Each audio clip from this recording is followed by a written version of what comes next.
maybe discuss a little bit about what my research may become and what the future of Russian civil society might look like. So Misha already gave me an introduction, but just a very quick about me. I was in the, what I joke is the Kehila to University of Oxford pipeline here. And my bat mitzvah was around 2005, which was wild to do that math and realize how long it's been. But yeah, my bat mitzvah was at Temple Anshe Sholom all those years ago.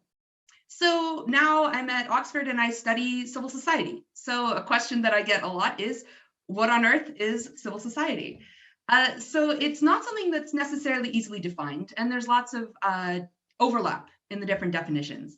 So I'm going to be offering the definition that I use in my research, which is a third sector. So after state being the first and enterprise being the second.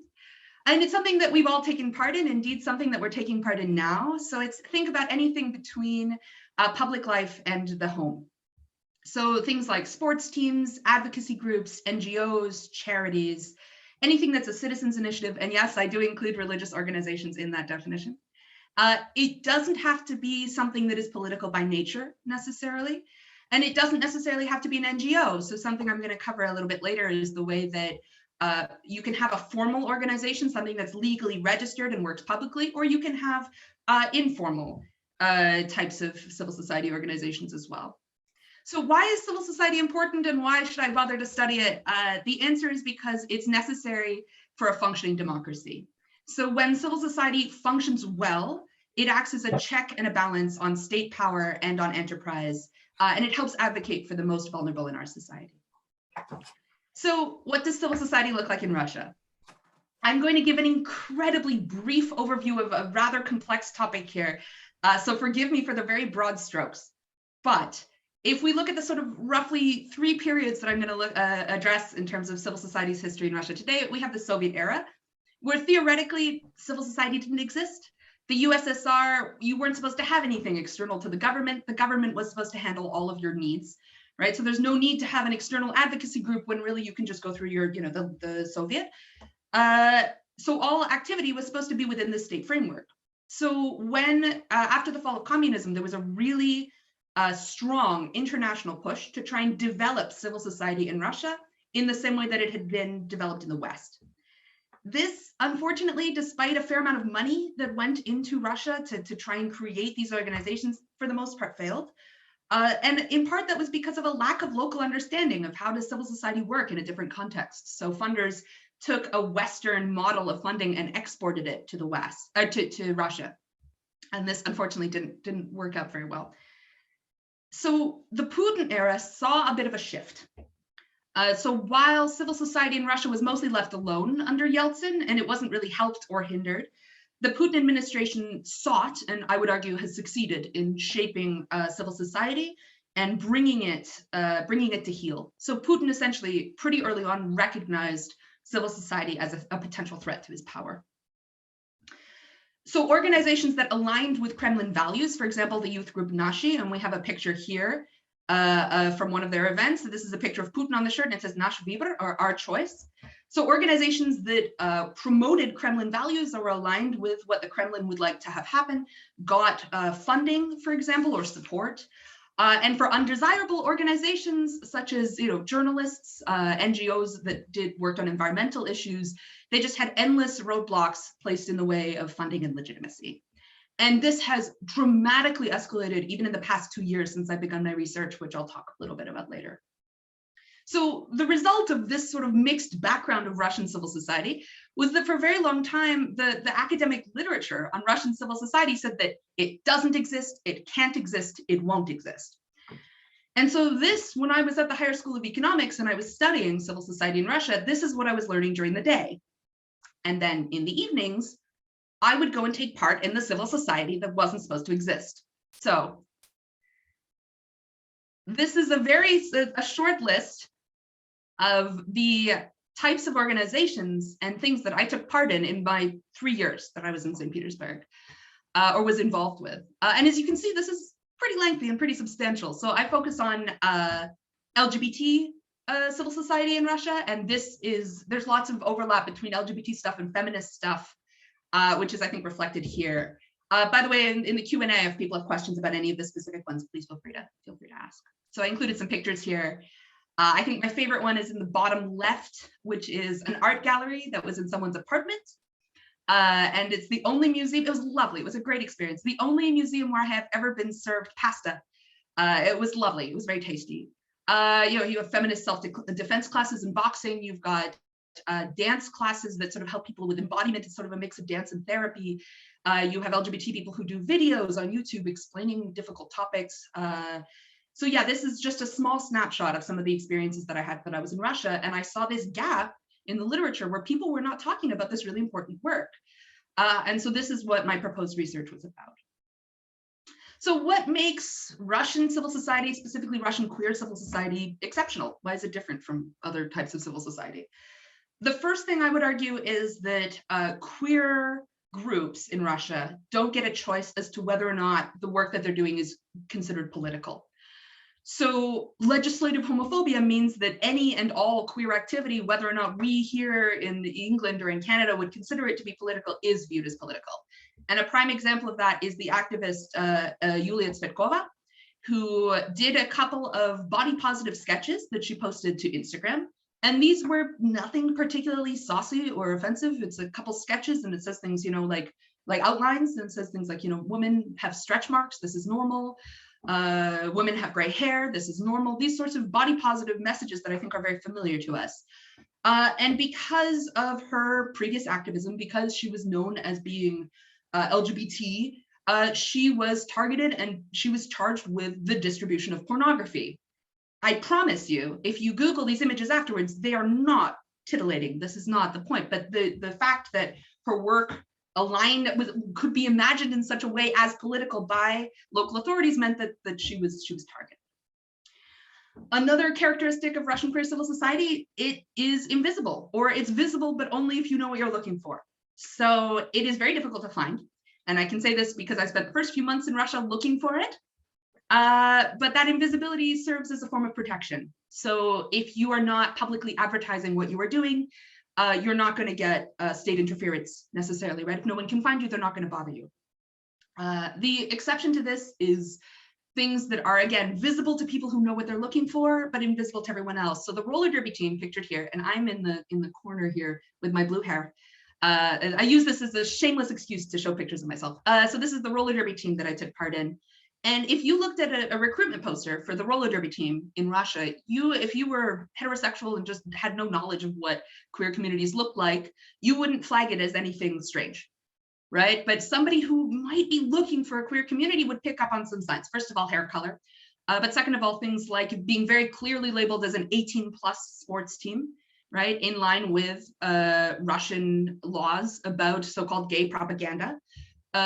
You would pick up on the messages that would make this into something visible for you, but that isn't necessarily visible to others. So another characteristic of Russian queer civil society is, unfortunately, rapid turnover. So unlike formal NGOs that are sort of established and have their own buildings and offices and addresses and this sort of thing, groups that are dependent on the work of one or a handful of people and that are run on a shoestring out of somebody's apartment can collapse or fall through very easily. So many of the groups that I was part of in when I last left Russia in 2019 have either drastically changed or disappeared completely, and new groups come and take their place. And so it's a very high turnover.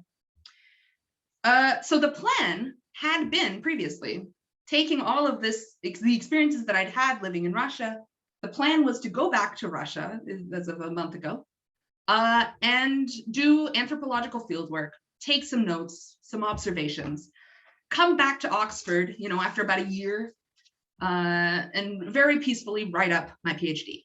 And as you might have guessed, this plan was completely upended by the war in Ukraine. So I want to take a quick moment at this point in the presentation just to acknowledge the really large piece of the puzzle that is going to be missing as I go forward talking about the war, and that is Ukraine. I'm not a Ukrainian scholar.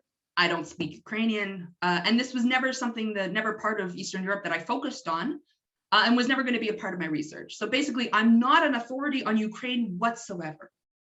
So as a result, the rest of the presentation that I'm going to be giving, despite the fact that I'm going to be talking about the Russian invasion of Ukraine, is not actually going to be discussing the situation in Ukraine.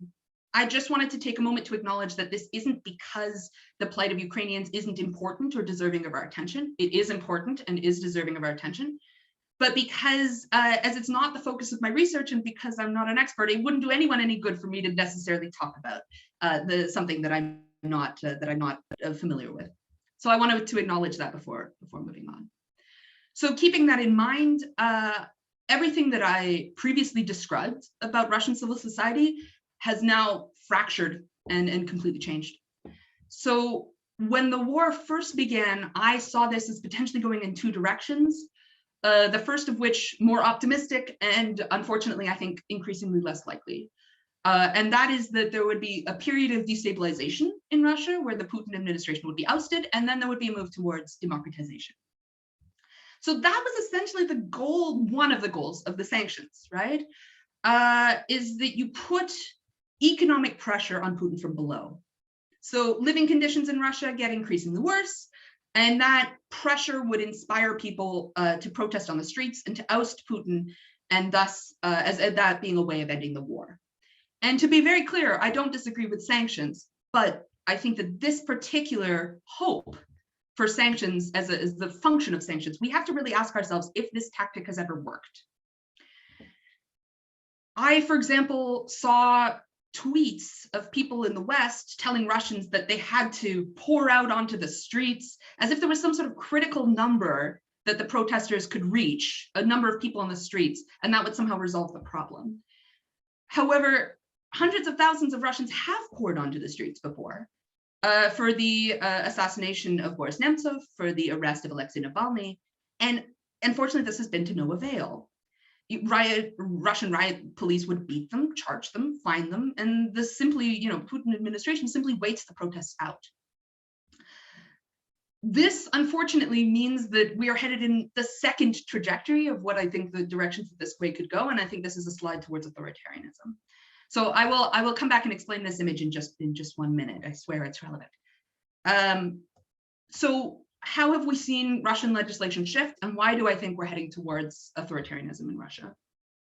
So unfortunately, we've seen laws, I think, in terms of Russian civil society, the most prominent being the Foreign Agents Law, introduced over the last decade that have severely escalated in the last few years.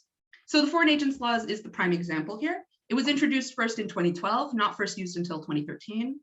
And it was basically a law that was used to target NGOs that the Kremlin disagreed with. So for example, journalists and media organizations that wrote unfavorable coverage, or environmental NGOs, human rights NGOs.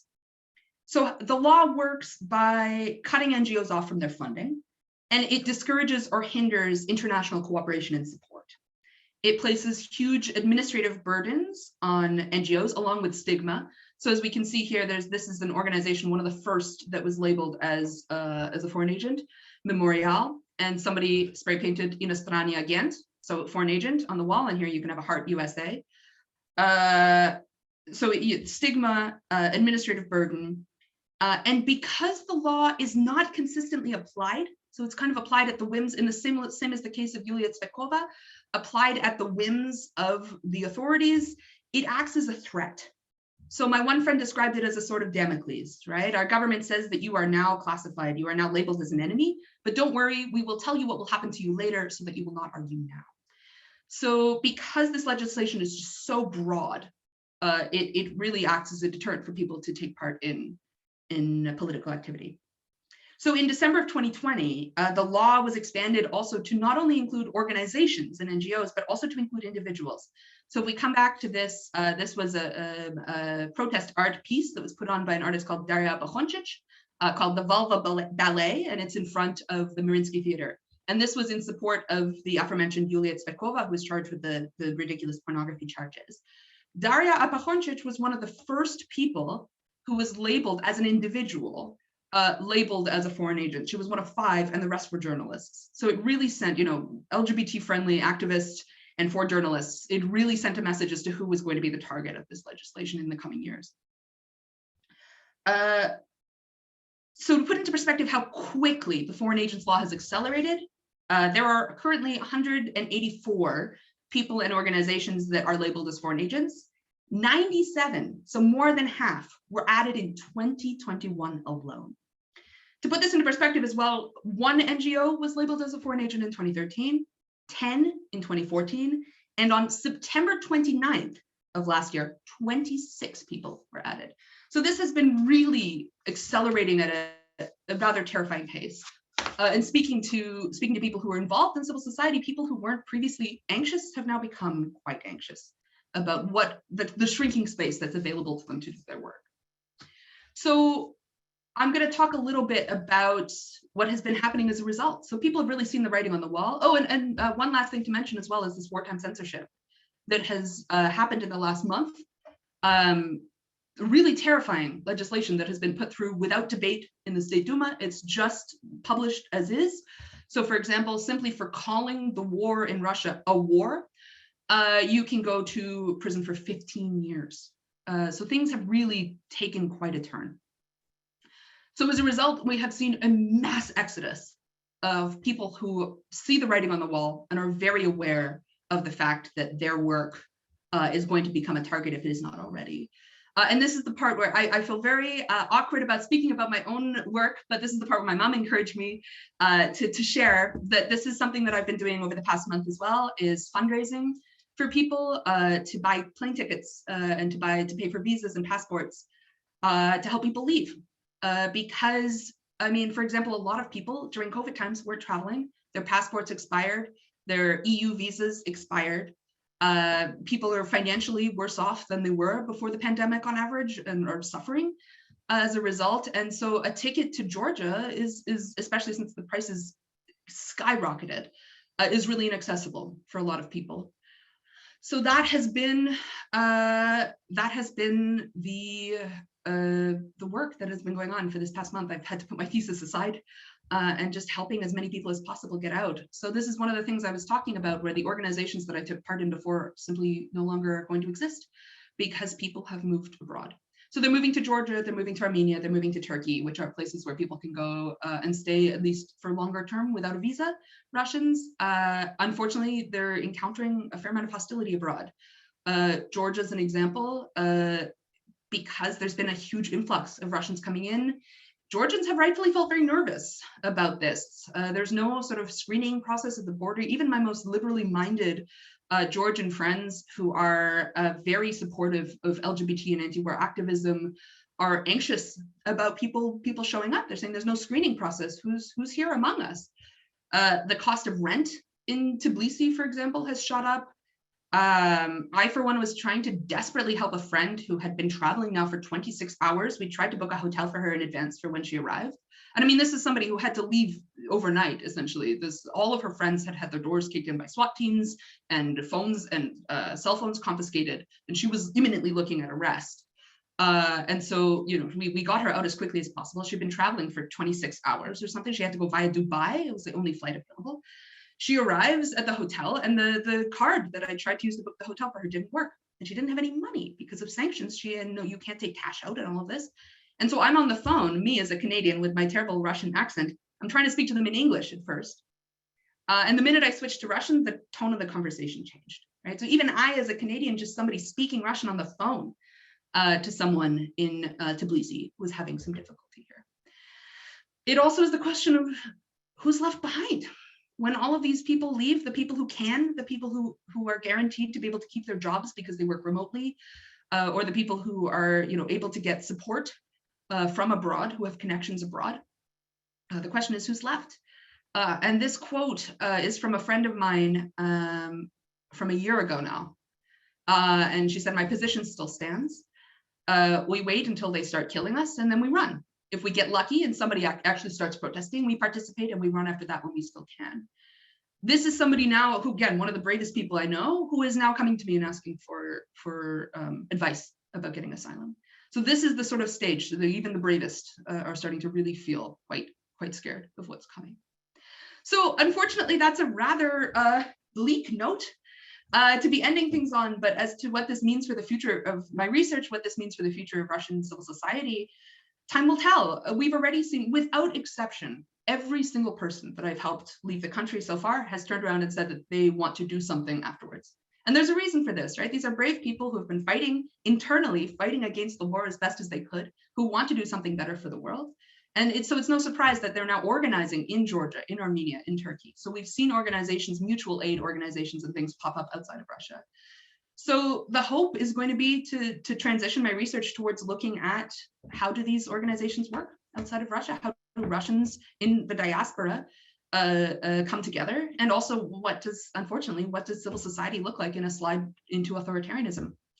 So that is the future of my research. Thank you very much.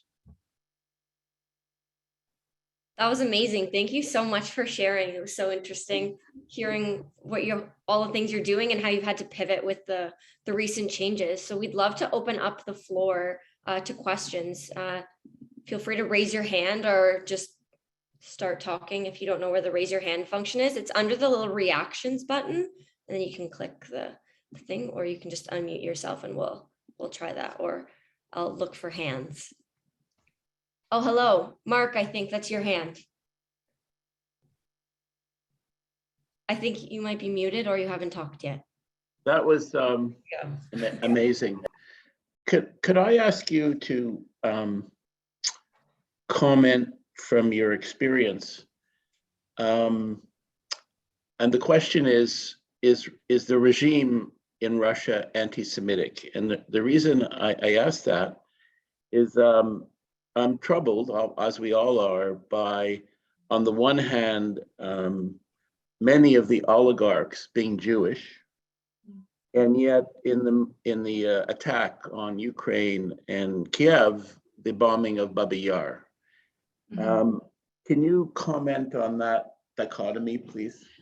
Yes, I think it's a very interesting question. I think it ties a lot into Russian identity right now. So the short answer to the question is not especially more or less than usual. Is the Putin regime anti-Semitic? Is there anti-Semitism in Russia? Absolutely. Would Russians consider it to be anything necessarily? No. It is what it is. It's how it's been for a very long time. That was my experience. I found that me as a Western Jew had a very different idea of what anti-Semitism looked like than Russian Jews. In terms of the rhetoric now around Ukraine, it's a very interesting question because Russia is currently undergoing an identity crisis. Russia, I've had multiple friends now in our discussions about the war bring up the rhetoric around defeating the Nazis in the Second World War. This is incredibly important to Russian national identity and to the Russian sense of self. People are taught this in school before they're taught almost any other history, right? And so that is why we have seen this rhetoric now about the ludicrous denazification of Ukraine. This, Zelensky as being a secret Nazi, this sort of thing, right? This is where it comes from, because Russia has to frame itself as anti-fascist in this war, because otherwise the shocking realization is, oh, we are currently on the side of the invaders. And my friends who are undergoing this identity crisis are suffering with exactly that. We were taught our whole lives that fascism is awful and terrible, and now we are invading another country in this way, right? So in terms of what you're hearing about Nazification and Zelensky and all of this stuff, and Zelensky, of course, confounds all of this, right? He's a Russian-speaking Jew. It's very difficult to make a case for him as being not on the face of it, right? So that's why we're hearing a lot of rhetoric around that. I hope that answers your question. That was great. It really tied in the community that we're also interested in understanding how they're being impacted by this. Does anyone else have a question? You can just raise your physical hand and I'll just kind of scroll around. I think I see Yael. Oh, sorry, Yael, I can't hear you. I think you might be muted, Yael. Can you hear me now? Now I can hear you. Juliet, it's wonderful that you're doing this talk, and I'm so sorry that your timing, that you couldn't, Talia. what? It's fine. Sorry, what did I say? Oh, No worries. that you couldn't do all the research and collect all the information for your original dissertation, but this is great that you were able to pivot and do the diaspora part. Okay, so I read some very good articles from that, sorry, I got to turn this off, that,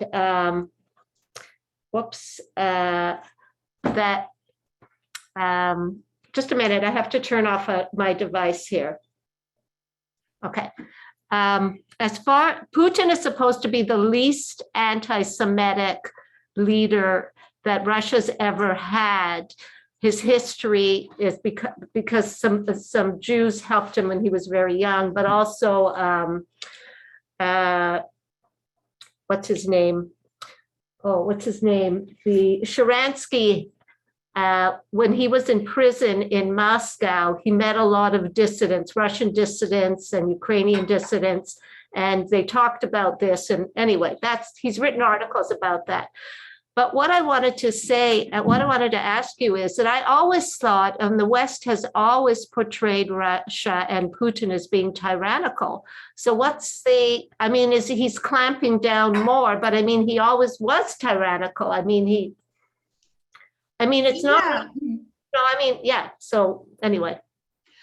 So I think we in the West have it's an interesting point. I think we in the West have an interesting relationship with Putin. When I was in Russia, I felt that we either viewed him as this all-powerful, omnipresent leader, a la Stalin, or we thought of him as a joke and made jokes about his name being Putin and Putin on the Ritz or whatever, right? There was really no middle ground, right? And unfortunately, unfortunately, he's neither of those things. He's neither the clown nor the all-powerful. I would disagree that he has been a dictator, despot, whatever you want to call it, for his entire reign. He has overseen a period in Russia where there has been relative freedom. In the last decade, this is slowly eroded, and unfortunately, this is how it goes, right? It's never overnight. He didn't, take power and then suddenly everything is a dictatorship. This has been a system. It's also important to note that he is not. We are seeing this now, really, the cracks in his facade in terms of his knowledge and his intelligence in Ukraine, right? I mean, this is a man who has been in power now for 20 plus years, and as a result, he doesn't have a cell phone. He doesn't use the internet. He's not connected. He gets all of his information from advisors who give him 3 briefing books a day. So there's a very selective choice about what he's getting. And as things have become, as he has gotten more dictatorial and more of a bully, I don't know if people saw him bullying his God, what's his name? Even, when he signed off on the LNR and DPR as these, oh, sorry, I'm getting some. Okay, as territories that he's making fun of his staff on TV, like he's bullying people, berating people. That was not live. That was chosen to be broadcast. Oh, sorry. I'm getting some feedback in my own voice. Somebody wasn't on muting. Oh, there we go. Thank you. So this is he's become more and more tyrannical, and when you have that, you don't want to deliver the man bad news. When you're putting together the briefing book, you're not going to tell him what's actually happening. And so as a result, his knowledge, his control over the situation, over the country, over the war has been seriously faulty. So we're seeing cracks in how he handles things. I hope that answers your question. Oh, sorry, Yael, I think you're muted again. When he said early in the conflict, he exists in a bubble. Mm-hmm. This is, you're giving me the details of what that means now. Yeah. Yeah, absolutely. So, yeah. And this is a man who took COVID very seriously, isolated very seriously. Everyone who came to see him had to isolate. All of this, use that long table with Macron was not necessarily a power play. This is a man who's very anxious about COVID. And all of us went a little bit insane during lockdown. Some of us more than others, maybe, but all of us went a little bit insane. The difference is we don't have access to nuclear weapons, right? So this is the right. Okay, thank you. I don't want to take up more time, but that's my 2 cents. Thank you. Laura, I see your hand is up. Go for it. Oh, sorry, Laura, it's hard to hear you. Would help if my microphone was in front of my You have mouth. it. Sorry about that. This is a 2-parter. So the first part, really, I'm aware of how powerful civil society can be when it's organized.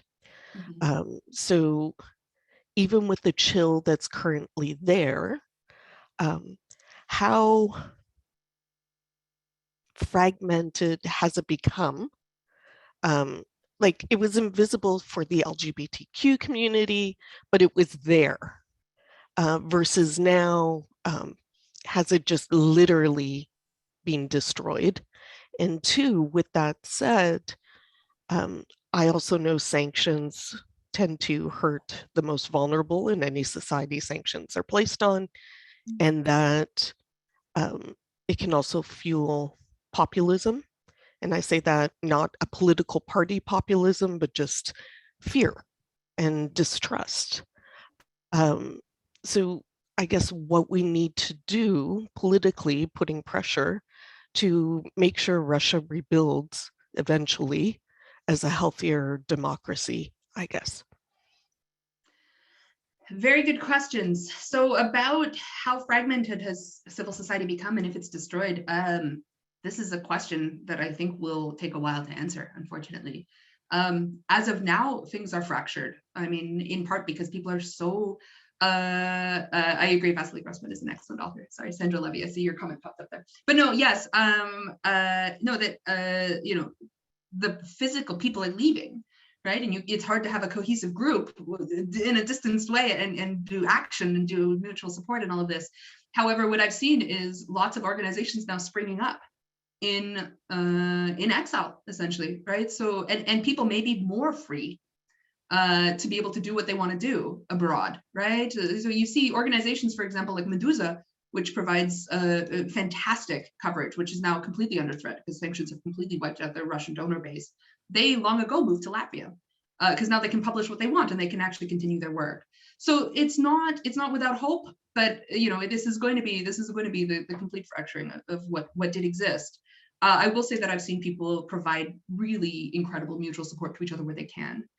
But in you know, with your second question about the impact on ordinary people, I mean, I had a friend contact me the other day and tell me the price of food where she lives has gone up 3 times. What's she supposed to do? This is somebody who was living paycheck to paycheck before. And that's not the end of it. You know, this is so much of the Russian economy is tied to international everything. As much as they've talked a big talk over since 2014 on the first wave of sanctions about building this, you know, self-sustaining economy and all of this, it's not true, unfortunately. And so as a result, I mean, I worry about agriculture. You know, Russia imports a large chunk of its seeds, and I don't really want to know what happens when the supermarket runs out of potatoes. And I worry we're going to find out. So I think the impact of this is yet to be seen in its entirety. I, for one, am quite scared. On the other hand, sanctions are essentially short-term, whether or not you lift the sanctions at all, because people find a way, right? So we're going to see Russia cozying up to China on its knees in the same way that it did in 2014. You know, Russia will not be able to set the terms of this relationship whatsoever, but this is the way things are going to go. In terms of populism, oh boy, you are absolutely right. The sanctions are being framed in the media by Putin. They fit very nicely into his narratives about how the West hates ordinary Russians. It's not what Russians doing. It's not Russia's denazification campaign. They just hate Russia and they hate Russians and they hate all of them. And that's why these sanctions are there. And so I think in terms of what needs to be done, Mark Galeotti wrote an excellent piece about this in, I think, the New Yorker. I have to look that up, but shortly after the war started, about how we need to be opening as many doors as possible to essentially show people what does democracy look like and show that this isn't a beef with ordinary Russians, that this is a beef with a despotic administration, and essentially conducting the type of outreach that was done during the Cold War. You know, this type of, I hesitate to call it propaganda, but there you go, you know, this type of showing ordinary Russians that something else exists outside of what is now going to be this new Iron Curtain. So, yeah. Thank you for the question. Our next question came in the chat from Michelle Gold. She says, fascinating information. Thank you, Talia. If Putin exists in a bubble, will his advisors or inner circle continue to influence what happens in Russia if he is deposed? If he's deposed, as in sort of what happens after Putin? Is that the question? That's how I read it, yes. And unless Okay. you want to clarify that. I'll be honest, I don't know. I think it's I'll preface this by saying it's a fool's game to predict the future. And I fully predict that, if the only thing I can say with certainty is that if I make a prediction now, that years later it'll come back to me as being completely incorrect. But I mean, I think that if it comes to the point where he is deposed and he is kicked out of office, I don't know how many of the people who support him are necessarily going to stick around. In that, is this guilt by association? The other question is who's left? Who can take over? I mean, he's done a very good job of dismantling any real opposition. I mean, who's going to step up? The Communist Party? The general public is not necessarily going to go for that, right? So I guess the short answer to that question is I don't know. Check back in a few years and we'll see. Yes, I see. I'll go with Mark Levine first.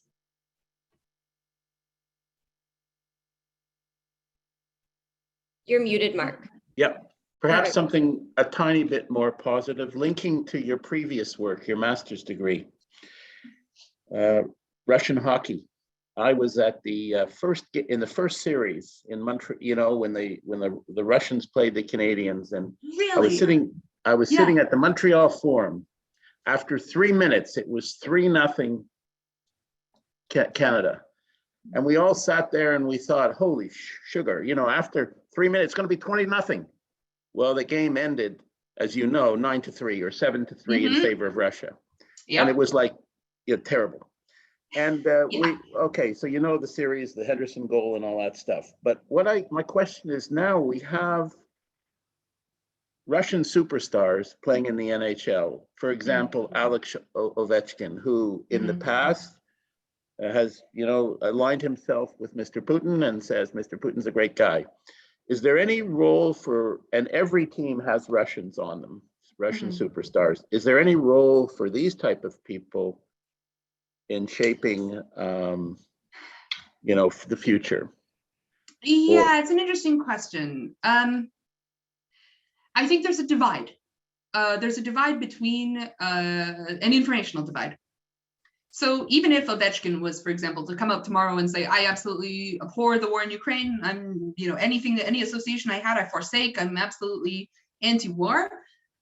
Who in Russia is going to see this? And chances are it's going to be people who already have access to free information and are thus already pretty anti-war. So there's a real generational divide in Russia right now between young people who use who use the internet, essentially information services and messaging like Telegram, who know how to use a VPN to get around blocked websites, and who are already pretty, by Russian standards, pretty left. And then you have their parents, and their parents are watching TV. And you would never see anything that Ovechkin said, for example, this theoretical Ovechkin, I don't think he will, but theoretical Ovechkin, saying on Russian on the first channel, right? So for example, you had Arnold Schwarzenegger come out and say, and Arnold Schwarzenegger, who is insanely popular in Russia, they love Terminator. I think it's because it was one of the few movies that was really freely, publicly, very popular in the USSR, one of the movies you could get and was screened on TV even. And so, you have him coming out and saying, I'm against the war, I want Russians to, to know this. Who is it actually reaching? Right? There's very few cracks in this first channel. There are cracks. There are certain things that happen. The woman, for example, who worked at the first channel, who went on TV, the bravest woman in Russia, who went on TV with this sign saying it's all fake, it's propaganda, and I'm against the war. But other than that, I mean, I don't see that as much being part of the sort of anti-war, anti-Putin. And again, I mean, Putin, when I wrote down Putin's quote about what he said about people who were leaving the country, he said, the Russian people can tell true patriots apart from those traitors and will simply spit them out as if they accidentally swallowed a fly. So you can see how this rhetoric could turn on somebody who was previously a darling, right? And all of a sudden you've got, they've been tainted, they're a Russia, they're a foreign agent, they, all of this. So it's a question, but I don't necessarily see their role going forward. Very jealous that you were at the Summit series, by the way. That's incredible. That's actually part of what I wrote my thesis on. Very cool. Oh, we'll have to talk. I'm gonna chill Okay. to see that game. Yeah. Yes, the Greenberg box has another question to ask. Unmute. Right, it's Alan. how strong do you feel Navalny's, let's say, backing is in the country? I know obviously they repressed it and they put him in the gulag and all that kind of thing, but I mean, there's obviously an undertone and a large number of people that would support him. That's one question. And just a comment, maybe Zelensky can take over after Putin. Oh man. Yeah, Zelensky, unfortunately, no chance. And also there's a question of, I mean, Zelensky has proven himself to be an incredible wartime leader. What he's like as a peacetime leader, Ukrainians were pretty divided on before the war, right? Right. So whether or not we want him in charge is another question for this specific thing. But in terms of Navalny, Navalny's, I think in the West, we really like to play up the role and the popularity of the opposition in Russia. For example, I remember I was in Russia during the last, the elections before last, and there was Ksenia Sobchak on the ticket. And if you listen to anything on BBC, you would think that Sobchak was super popular, that with the opposition, that she was a shoo-in to win. She got less votes than the communists. She was in the single digits almost in terms of percentages, right? Navalny is popular in Russia simply because the enemy of my enemy is my friend. And even then, the number of people who feel that way necessarily is relatively small. He's just simply not, I don't think he's a viable alternative. And then the other thing is he's in jail and he's not coming out anytime soon. They recently extended his prison sentence. So, you know, as an alternative, he's gone, I think, really, the sad truth is. And even then, people who, you know, I remember talking about him with my leftist friends a while ago, and she basically said he will throw his hat in with anyone. And as you know, as a leftist with bigger views of what Russian future could look like, she wasn't very keen to support him, other than beyond, you know, getting Putin out of power. His organization was also one of the, you know, absolutely struck down by the Foreign Agents Law. Anyone who associates with him. I don't see that necessarily as a viable alternative. One thing I do worry about is the, you know, overthrow of Putin in some way, only for him to be replaced with someone equally bad or worse. And I think that this is not a small possibility. So a rather pessimistic answer to your question. I'm sorry. Mark tried to lift the spirits a little bit here, but unfortunately, this is a bleak picture. Perfect. Any questions that have arisen that I haven't noticed yet? Laura, go for it. Just a quick question. I'm assuming, but I might be wrong, that you are safe. Yeah. Oh, yeah. Absolutely. I'm in Oxford. Funny story. My visa. I've been waiting on my visa for like 6 months, and I was supposed to go to Moscow and St. Petersburg, and I'd written a very thorough safety assessment for the University of Oxford about why it was fine for me to go and all the safety precautions I take. Everything from, you know, digital security to making sure I wasn't walking alone at night. All of this. Whereas, I mean, St. Petersburg in winter, it's dark all the time, so it's not all the time, but you get the idea. And then, you know, I waited for my visa application. They sent it to me a week into the war. So, you know, this timing could have been worse, but it also could have been better, you know? So yeah, I'm fine. Thank you for the concern. I'm totally okay. Mark. Sure. Yes. I don't want to be rude to you, but I would like to ask if your parents would like to comment. I always put your dad on the spot, but Eve and Luba, you grew up in Soviet Russia. Perhaps you have an interesting perspective on this whole situation, and I would be interested on your thoughts. So for the record, we're not Talia's parents, even though we've known Talia for a very, very long time, and we're very fond of her family. But Talia's perspective is very, very well informed. And Luba and I, we spend a lot of time actually watching both Russian TV, official Russian TV, as well as obviously the Western news. So Talia has on the ground contacts that a lot of them who we lost, and those that we have are just as confused as we are here about what's happening there. So it's very difficult to assess their knowledge of the situation. Most of our contacts are actually in Moldova, which is, you know, everybody's worried that maybe the next target, but, you know, just like I would never believe that, you know, anything would happen, or the conflict would escalate in Ukraine. I certainly continue not to believe that we would see anything in Moldova, but I was wrong on the first count, and I'm prepared to be wrong on the second, unfortunately. I mean, Talia is very well informed in this, and I think her assessment is remarkably, I think, accurate to what I'm seeing. And I'm very proud to know you, Talia. This is a terrific. No, I guess, presentation. Eve, what I'm if you were to ask asking, me, about what's happening, because it's not really the point of this particular conversation. It's, but I'm happy to sort of give you my assessment is that I agree with Talia that I think Putin was misinformed. This whole charade with the Minister of Interior that went on literally days, the day before the invasion, where he was insulted on national TV, and still is the Minister of Interior, which is unprecedented, like uncalled for and strange, sort of a, everybody behave like it was a strange display of arrogance and power, and just embarrassing for everyone. Then that's the following morning, him Putin recognizing on behalf of the Russia. See, Putin is not portrayed as a sort of a decision maker in isolation. I think he looks for consensus. So a lot of the decisions that he is making, especially important ones, he is making this show of support from everyone. And I think, I think Talia's interpretation probably is correct. He will blame all of this on being misinformed, because just as recently, as days, weeks ago, he was saying that the only people we have fighting the war are the professionally trained, hired professionals, professional soldiers. There's no conscripts on the ground. And the following day, his Minister of Defense, said completely the opposite. And then Minister of Defense was absent from anybody's view. I forget his name. Hey, I can't hear you, Talia, but I'm sure you got it.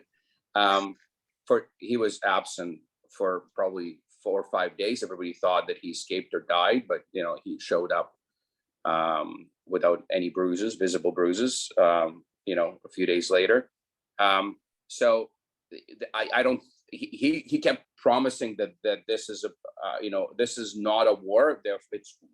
It's a small, it's a special operation for the liberation of the Donetsk and Lugansk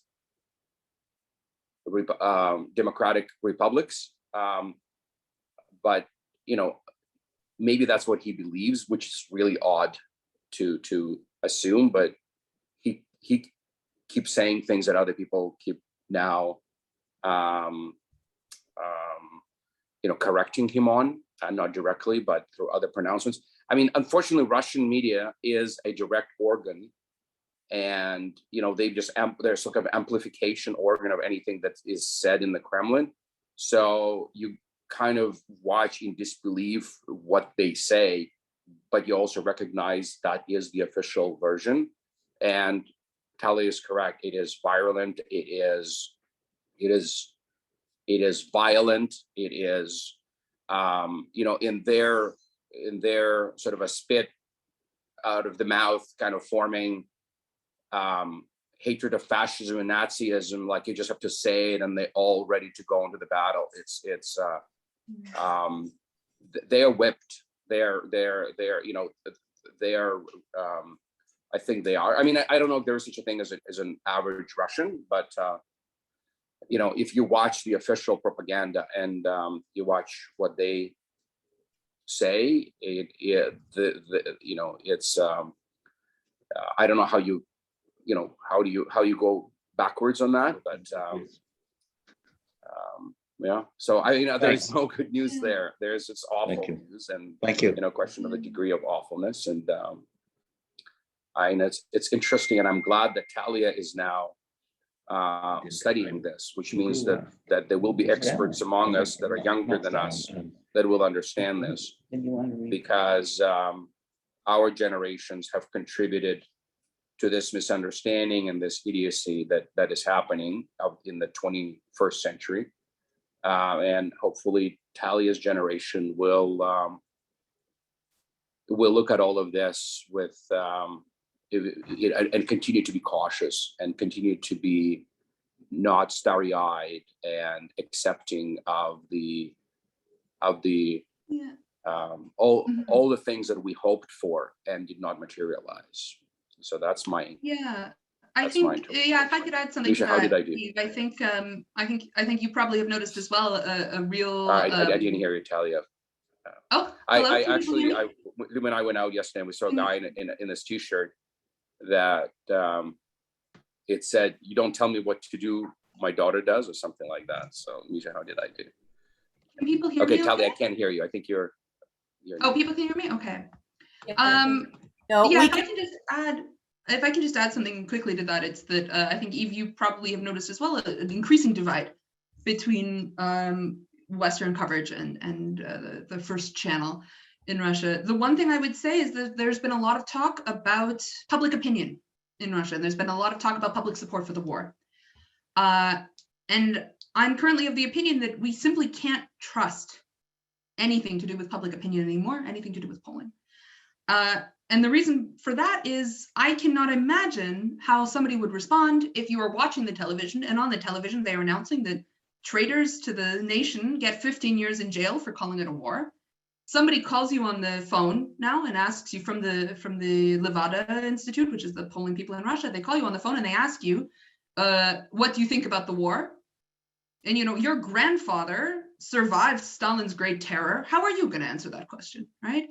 I think, as I was talking before about the woman with the sign on television, there are cracks in the story, right? I mean, it takes a big leap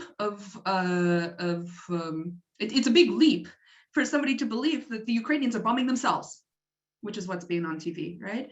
So, you know, there are cracks, and eventually also for a quote unquote peaceful military operation, there's been an incredibly high mortality rate in the Russian army, and people are texting home what's going on to their parents. These people are going to come home. The ones who survive are going to come home eventually. And so, you know, I think we have to be very cautious now. And actually, there's one last thing I wanted to show. Actually, I was hoping that I might get a chance to speak about it, but I didn't manage in my presentation. Let me see if I can find it. A picture. So I don't know if people saw the image of the video from the rally in Moscow when the war first started in support. And my friend sent me this picture and basically said, you know, you can buy people's time for them to come to this rally in support of the war. You can't buy people's enthusiasm, right? Everyone came to this rally, they waved their flags, they went and they threw their flags in the bin after they left, right?